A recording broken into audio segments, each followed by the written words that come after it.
যাদের জন্মছকে লগ্নে কেতু এবং চন্দ্র অবস্থান করছে তাদের মধ্যে কিন্তু একটা ভোগবিলাসের প্রবণতা দেখা দেবে এবং আপনারা ভোগবিলাসে এতটাই ব্যস্ত থাকবেন যে আপনারা সামনের দিকে কি সমস্যা আসছে সেগুলো কিন্তু দেখতেই পাবেন না।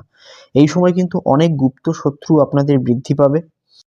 এই সময় আপনাদের বলবো অবশ্যই কিন্তু চোখ কান খোলা রেখে চলা উচিত। জন্মছক আপনারা অবশ্যই বিচার করবেন এবং যদি আপনারা দেখেন যে জন্মের লগ্নে কেতু এবং চন্দ্র অবস্থান করছে তার ডিগ্রিটা আগে দেখে নেবেন।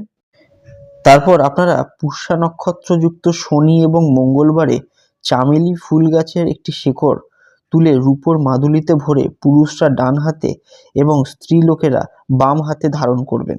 আপনাদের গুপ্ত শত্রু কিন্তু আপনাদের কোনো ক্ষতি করতে পারবে না।